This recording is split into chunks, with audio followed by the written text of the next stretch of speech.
This bird feeder with lots of seeds for them. Whoa, look at that. Nice and full. Put the lid on. There we are. Pull the chain and hang it up for the birdies to come and get a tasty treat. And now, here's Springwatch. Oh, there you are. I couldn't wait for you to get here because I've got some really exciting news. Or perhaps I should say egg-citing. Egg-citing, that's a clue. Can you guess? Well, I'll tell you right after this. Run, titles!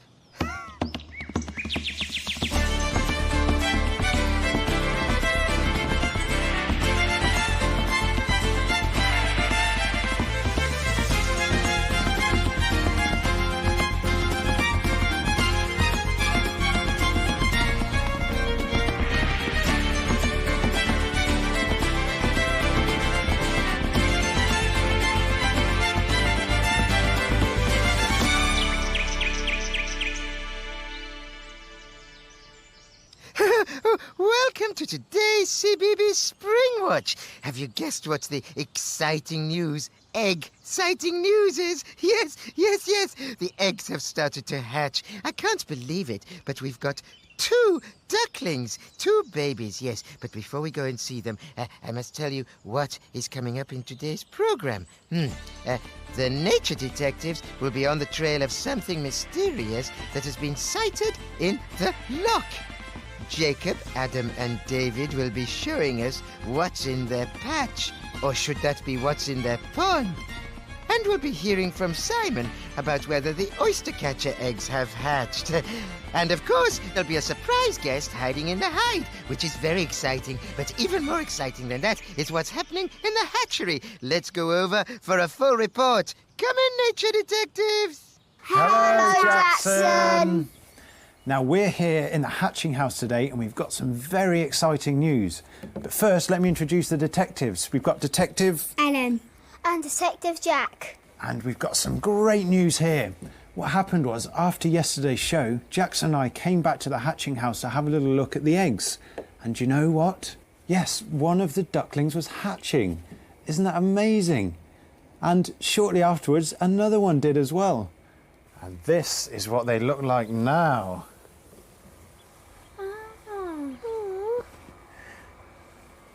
Yeah, they're 2 of the ducks, aren't they? They are 2 of the ducks, that's absolutely right. So cute. I've just noticed one of the ducks is a bit yellow and one of them's brown. Well, well done for noticing that. But actually they're the same breed, they're just different types. One of them's a khaki Campbell, and that's the darker one, and one of them's a white Campbell, and that's the lighter one, as you can see. Why is the yellow one's head like really messy? That's because she's just come out of the egg. You see, inside the egg are things like the yolk and stuff that keeps her going while she's inside there. But after a while, she'll clean that off and there won't be anything left of it. Now, do you know what this is that they're in? Is it like something that keeps them warm and they're staying in here? That's right, it's called a brooder. You see, normally they'd have a mummy duck looking after them and the mummy would sit on them for at least a day after they're born. So they need to be kept at a nice temperature, and that's what this lamp does. Oh, isn't it wonderful? Our own little ducklings. Jackson? Oh, yes, Detective Jack. What are these ducklings' names? Oh, they haven't got names yet. Oh, would you like to give them names? Yes. Go on, then. I was thinking of Sunny. Sunny? Sunny, for the little yellow one. Yeah. And I've thought of a name for the brown one. I want to call her Daisy May. Daisy because Daisy is a spring flower, and May because today is the last day of May. Oh, isn't it wonderful? That's an excellent name. I think they're both great names, aren't they? Yes. Oh, I just love Springwatch. It's springtime, it's springtime. Time to wake up and sing. Time It's springtime, it's springtime. Time to wake up, time to wake up, time to wake up. It's spring. Now, if you were watching yesterday, you'll have seen Simon's oyster catchers up on Shetland. He managed to put a camera inside their nest, and we saw the eggs were starting to hatch. Well, I think we should go over to him now and see what's happened. Hello, Simon. Where are you? Hello, Jackson.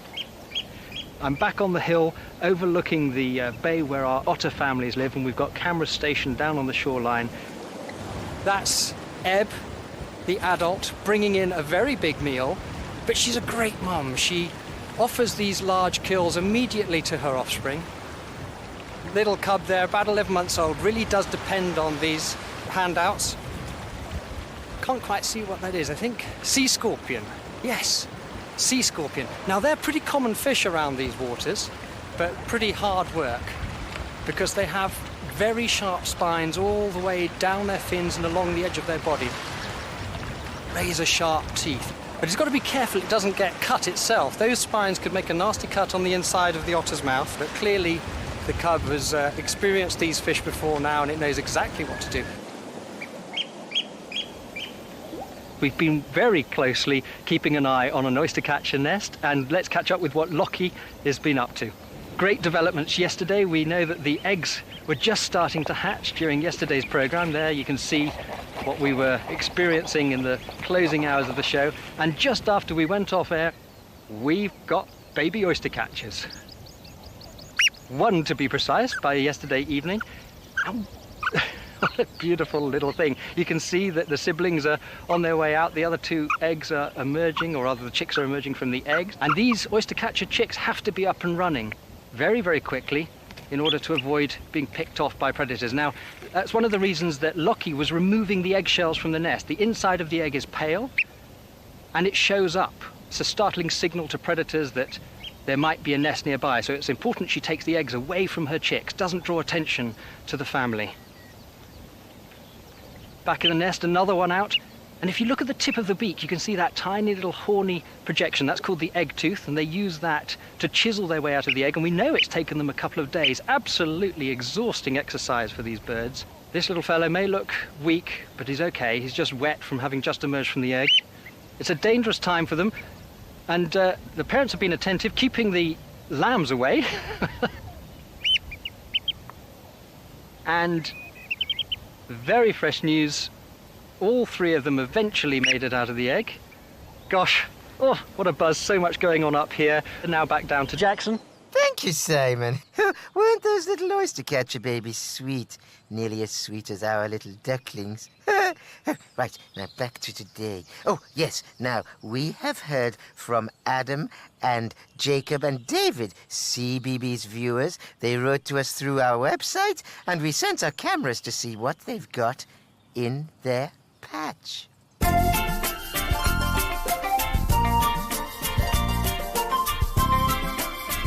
What's in your patch?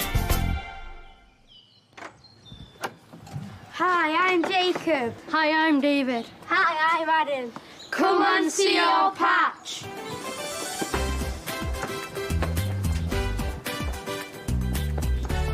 This is our garden. It's quite a small garden. We like playing football in it. And We like climbing on the climbing frame. And we also like wildlife. Come and look. 2 years ago, we saw frogs visiting this corner of the garden. They liked it because it was shady and damp, so we decided to build them a pond. The frogs really like living here. They've even laid some frog spawn. It looks like tadpoles, but they're not properly formed yet. What happens to tadpoles? Some of them get eaten, but the others that live, they grow bigger and stronger. They grow back legs and front legs. They start looking more like a frog, but still with a tail. And if we survive up to that point, we turn into a proper frog. Lots of other creatures like living around our pond. To attract insects, we made this log pile. Let's see what's underneath the logs. Oh, look, there's a woodhouse. Oh yeah. What's good here? We've also built another pond that's bigger than our first one. We're going to put some plants in to attract creatures. These are the plants we have chosen. Marsh marigold and pondweed. Falling too far. Hurry up us in. Oh, Looks really nice. really nice in the pond. Every pond needs plants like pondweed. It stays underneath the water and puts oxygen into the pond. I wonder what creatures we're going to attract now. Well, that's our patch. It's only small, but it just goes to show, no matter how big your patch is, you can still attract and spot lots of amazing wildlife. Thanks for coming to visit. Bye! That was very interesting, wasn't it, nature detectives? Yes, I like the frogs in the pond. Yes, and watching that film has given us an idea for another garden. Oh, what sort of garden is it going to be this time? A water garden. Yes, we're going to make a water garden just like David, Jacob and Adam. But we're going to make ours in this pot here. Oh, right. And what's the first thing you need for a water garden? Water. Well, you do need water, but the very first thing we need to do is put some stones in the bottom of this pot. All right, okay. And, all right, while you're doing that, let's have a look at some more creatures who might live under the water. Musical moment.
There are certainly some very interesting things that live in the water, but here's a very mysterious one.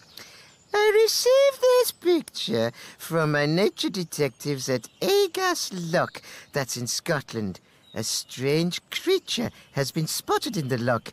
It could be a monster. Sounds like a job for the nature detectives.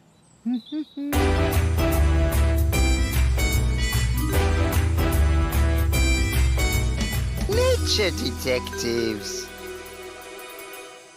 Come in, nature detectives. Hello.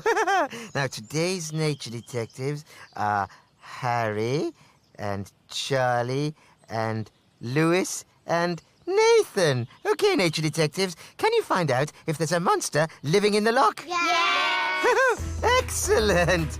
Off they go. Nature House. We're looking out for nature. Nature House. What will we see? When you're looking for a creature, look for footprints. Nature hunt, come along with me. If you follow the footprints, they might lead you to something. I think we found a monster. Oh, it's Detective Dan. Hello, detectives. You followed my footprints and you found me. Well done, that's brilliant. I found some other tracks, some other footprints that I'd like you to come and help me identify. Can you do that? Yeah. Yes. OK, let's go and have a look. OK.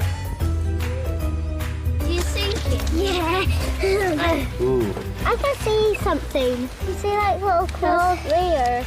Could be a bird's foot or something. No, it's too big to be anyone's hand. It could be an otter.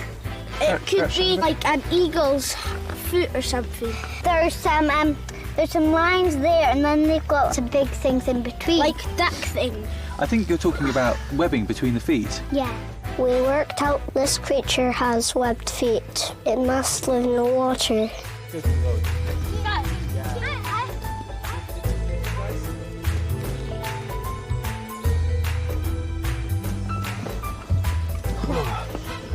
Can you see? Yeah. He's quite a good climber. He is. Can you see his feet? You know we were looking